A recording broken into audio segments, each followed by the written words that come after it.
Assalamu alaikum and welcome to my channel Learn to Lead with Aisha.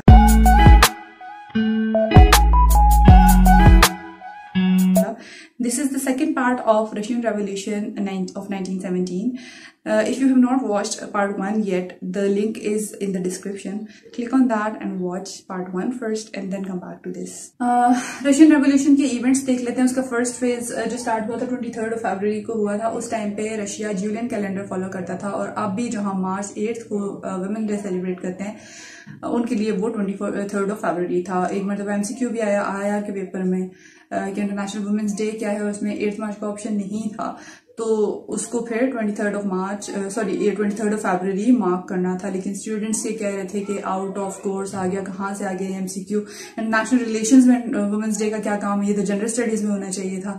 लेकिन Russian revolution में इसका जिक्र है इसलिए MCQ पूछा गया था. खैर फर्स्ट फेज स्टार्ट हुआ था 23rd February को.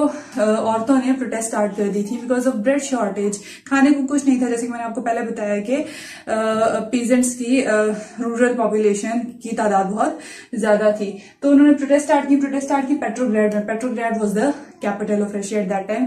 नाम इसका सेंट पीटरबर्ग था लेकिन इन्होंने चेंज करके इसको पेट्रोग्राड इसलिए कह दिया था क्योंकि सेंट पीटरबर्ग इनको थोड़ा जर्मन टाइप नाम लगता था.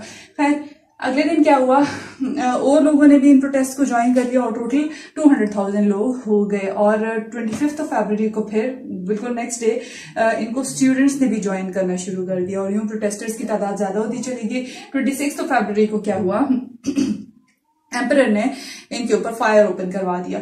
सोल्जर्स ने जब फायर ओपन किया तो काफी ज्यादा तादाद में लोगों की डेथ हुई. और उसके बाद 27th February को इन्हीं सोल्जर्स ने, क्योंकि वो खुद भी तंग आए हुए थे, तो उन्होंने म्यूटिनी कर दी और फर्दर कोई भी ऑर्डर मानने से इनकार कर दिया, बल्कि अपने ही कमांडिंग ऑफिसर्स को शूट करना शुरू कर दिया. नेक्स्ट अगर हम लोग देखें फॉर्मेशन ऑफ प्रोविजनल गवर्नमेंट. अब ये जब प्रोटेस्ट चल रही थी तो टॉराइट पैलेस, वो जगह जहां पे दूमा के ऑफिशियल्स बैठा करते थे और फैसले किया करते थे, वहां से वो लोग देख रहे थे कि प्रोटेस्ट हो रही हैं, क्योंकि वो भी पेट्रोग्राड में ही था. प्रोटेस्ट हो रही है, लोग देख रहे हैं. और उसी टाइम पे ताकि कोई डिसीजन न ले सके, निकोलस ने दूमा को डिसॉल्व कर दिया. अब जब डिसॉल्व किया तो फिर इन्होंने ये सोचा, जितने भी दूमा के इलेक्टेड मेंबर्स थे उन्होंने ये सोचा कि हम लोग temporary committee of the state Duma बनाते हैं. और इसके मेंबर्स कौन थे, वही जो दूमा के मेंबर्स थे. दूसरी तरफ टॉयलेट पैलेस के अंदर ही कुछ वर्कर सोल्जर्स और सोशलिस्ट इंटेलेक्चुअल्स थे, वर्कर्स के रिप्रेजेंटेटिव्स थे, सोल्जर्स के रिप्रेजेंटेटिव्स थे. उन्होंने मिलके एक बॉडी बना दी जिसको पेट्रोग्राड सोवियट्स कहा जाता था. इन दोनों ने मिलके ये किया कि अपनी जो रेवोल्यूशन है उसको कंसोलिडेट कर लिया. और फिर इन्होंने अगले कुछ दिनों में इस बात पे काम किया कि किस तरह से नई गवर्नमेंट बना के स्टेट अफेयर्स को कंट्रोल किया जा सकता है, ताकि जब तक के कॉन्स्टिट्यूएंट असेंबली नहीं बन जाती और जब तक एक नया कॉन्स्टिट्यूशन नहीं बन जाता रशिया का, तब तक गवर्नमेंट के अफेयर्स को कंट्रोल किया जा सके. अब क्या हुआ, शुरू में मैं आपको बता चुकी हूँ फरवरी 1917 में वुमेन ने ये रेवोल्यूशन स्टार्ट की थी, जो कि जब इंक्रीज हुई तो सोल्जर्स भी इसका पार्ट बन गए. उसके बाद प्रोविजनल गवर्नमेंट जो दूमा के मेंबर्स ने और सोवियत पेट्रोग्राड्स ने मिलकर बनाई थी.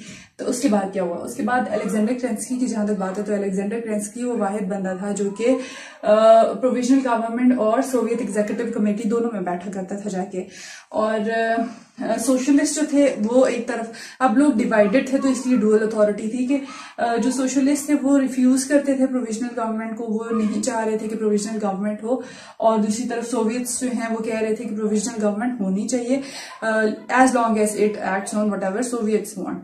तो सोशलिस्ट तो ये चाहते थे कि गवर्नमेंट ही उनकी आए, लेकिन सोवियट्स प्रोविजनल गवर्नमेंट को सिर्फ उस हद तक मानते थे कि प्रोविजनल गवर्नमेंट उनकी कही हुई बात को माने. तो यूं अलेक्जेंडर केरेंस्की सिर्फ वो वाहिद बंदा था जो कि इन दोनों का पार्ट था. उसके बाद अगर हम लोग देखें रोमनोव डायनेस्टी कब एंड हुई, जो एम्परर निकोलस II है वो he was from Romanov dynasty. और जैसे जैसे यही रेवोल्यूशन स्प्रेड होती चली गई, प्रोटेस्ट रेवोल्यूशन स्प्रेड होती चली गई, और ये रेवोल्यूशन ना सिर्फ ये कि सिटीज तक महदूद रही, ये टाउन्स के एरियाज में भी चली गई और रूरल एरियाज में भी स्प्रेड हो गई.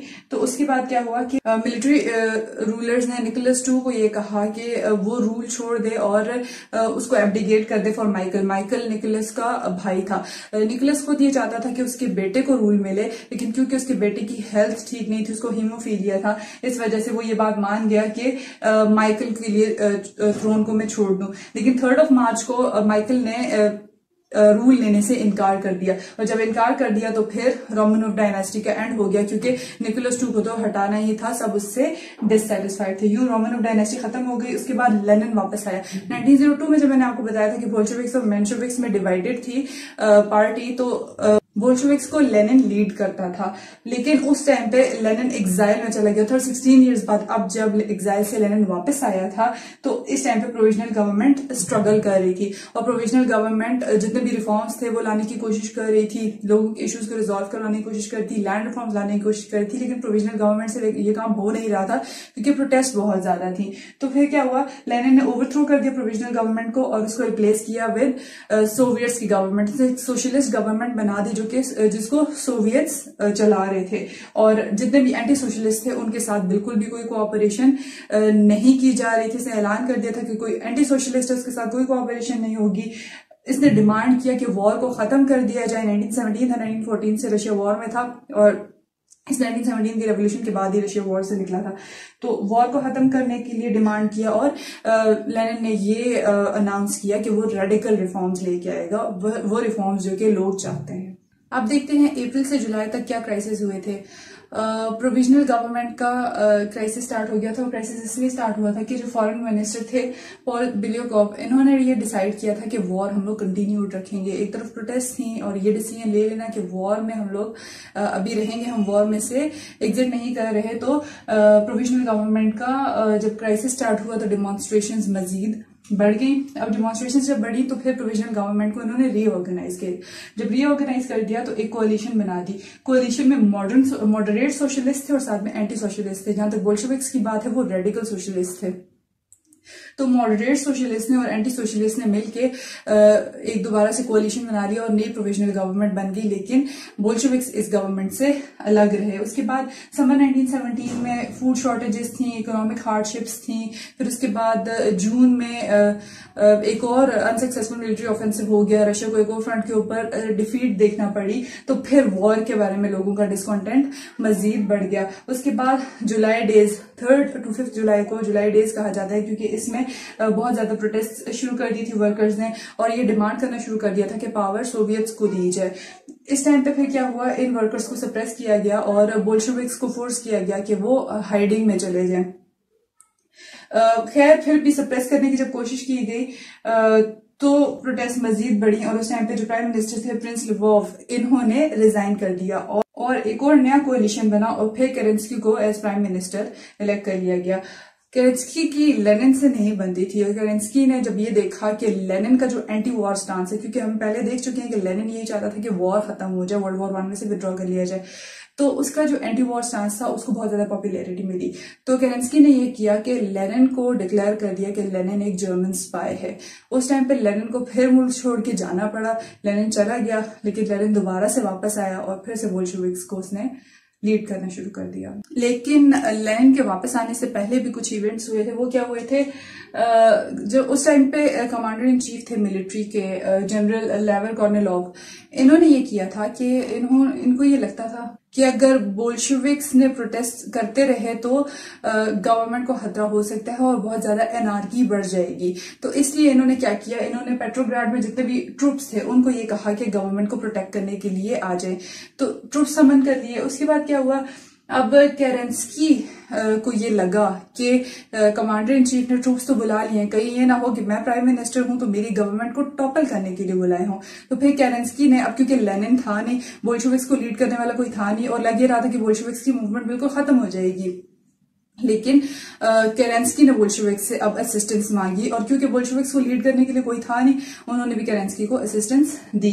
उसके बाद कॉर्नेलोव ने ये जो किया था कि ट्रूप्स को समन कर देना, इसको कॉर्नेलोव अफेयर कहा जाता है। इसकी वजह से प्रोविजनल गवर्नमेंट मजीद वीकन हो गई थी। अब अक्टूबर 1917 में लेनिन वापस आ गया और लेनिन ने बोल्शेविक्स की कमेटी की मिलिट्री ऑर्गेनाइजेशन लियोन ट्रॉट्स्काय को दे दी। उसके बाद फॉल 1917 में पॉलिटिकल क्लाइमेट रेडिकल लेफ्टिस्ट के फेवर में आ गया था, तो बोल्शेविक्स ने ने अब ये प्लान किया कि अब हम गवर्नमेंट को टेक ओवर कर सकते हैं, क्योंकि प्राइम मिनिस्टर और कमांडर इन चीफ का भी यहाँ पे कॉन्फ्लिक्ट चल गया था कॉलोनियल अफेयर की वजह से।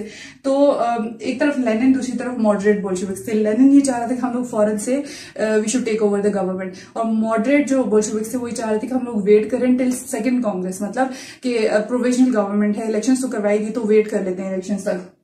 लेकिन लेनिन ये चाहता था कि फौरन से टेक ओवर करें। उसके बाद 24 अक्टूबर को एक इवेंट हुआ जिसकी वजह से लेनिन को फौरन से एक्ट करना पड़ा, और वो ये था कि केरेंस्की ने जितने भी लीडिंग न्यूज़पेपर्स थे बोल्शेविक्स के उनको शट डाउन करवा दिया, सिर्फ इसलिए कि प्रोटेस्ट मजीद सपोर्ट ना हासिल कर सके।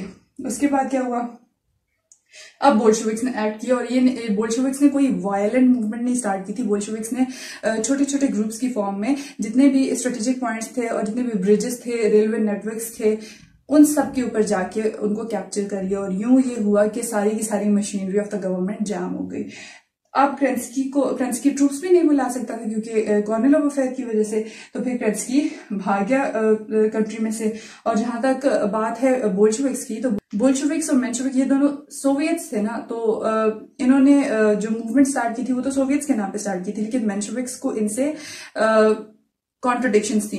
तो अब बोल्शेविक्स और मेंशेविक्स दोनों मौजूद थे पेट्रोग्राड के अंदर, लेकिन मेंशेविक्स इन कॉन्ट्रडिक्शंस की वजह से they walked out, leaving Bolsheviks in absolute majority. अच्छा, इसके बाद क्या हुआ, ये लास्ट पार्ट है रशियन रेवोल्यूशन का, लेकिन इसके बाद सिविल वॉर चल पड़ी थी और वो भी डिस्कस करना जरूरी है। तो सिविल वॉर के लिए फिर मैं नेक्स्ट लेक्चर बना दूंगी, नेक्स्ट वीडियो, तो आप उसमें देख लीजिएगा, लेकिन देखिएगा जरूर क्योंकि that is also equally important. अच्छा, तो यूं फिर इस लेक्चर के टोटल 3 पार्ट्स हो जाएंगे। जो मैंने शुरू में बताया था 2 पार्ट्स, तो फिर वो पहले बनाते हुए आइडिया होता नहीं कितने पार्ट्स होंगे। एनी हाउ, अच्छा, अब इलेक्शंस करवाए, इलेक्शंस तो करवाने थे बोल्शेविक्स ने, ठीक है। और ऑथोरिटेरियन डिक्टेटरशिप किस तरह से एस्टैब्लिश हुआ यूं कि जब इलेक्शंस हुए तो बोल्शेविक्स जो कि एक्सपेक्ट कर रहे थे कि इलेक्शन हम जीतेंगे, उनको सिर्फ 25% ऑफ द वोट्स मिले, और मेजोरिटी ऑफ द वोट्स मिल गए सोशल रेवोल्यूशनरीज को, इनको 40% ऑफ द वोट्स मिले, और जो बाकी वोट्स बच गए थे वो मेंशेविक्स को और कैडेट्स को मिल गए। अब क्या हुआ, बोल्शेविक्स ने फिर भी, लेकिन अब बोल्शेविक्स जानते थे कि गवर्नमेंट तो इस्टेब्लिश होगी सोशलिस्ट रेवोल्यूशनरीज के साथ मिलकर किसी और की, लेकिन बोल्शेविक्स ने बाकियों के साथ कोएलिशंस करके बाय फोर्स रूल अपना इस्टेब्लिश करना शुरू कर दिया। और साथ ही साथ उसी टाइम पे बोल्शेविक्स ने चीका इस्टेब्लिश की, all Russia extraordinary commission for the struggle with counter revolution and sabotage, या फिर चीका इसको कहा जाता था, और ये दिसंबर 7 को इस्टेब्लिश की थी नवंबर इलेक्शंस के बाद। और ये इसलिए की गई थी कि कोई भी अगर काउंटर रेवोल्यूशन हो रही है या फिर कोई बोल्शेविक्स के अगेंस्ट एक्ट करने की कोशिश कर रहा है तो उसको एग्जीक्यूट कर दिया जाता था, अरेस्ट कर लिया जाता था, और लोगों को विदाउट एनी रीजन भी अरेस्ट और एग्जीक्यूट किया जाने लगा। एनी हाउ, जिस तरह से कॉन्स्टिट्यूएंट असेंबली ने बनना था 5 जनवरी 1918 को, तो उसी तरह से कॉन्स्टिट्यूएंट असेंबली अपने टाइम पे बनी, लेकिन बोल्शेविक्स ने उसको भी फोर्सफुली डिसॉल्व करवा दिया। तो यूं बोल्शेविक्स ने ऑथोरिटेरियन डिक्टेटरशिप की रशिया के अंदर बुनियाद डाली। लेकिन ऑफ कोर्स जब एक इलेक्टिव प्रोसेस हो रहा है, इलेक्शन हो रहा है, लेकिन उसके अगेंस्ट आप चल रहे हो और आप वो गवर्नमेंट एस्टैब्लिश नहीं होने दे रहे हो, तो फिर of course the country move towards civil war. और फिर रशिया में सिविल वॉर स्टार्ट हो गई, लेकिन सिविल वॉर को बोल्शेविक्स ही जीत गए थे।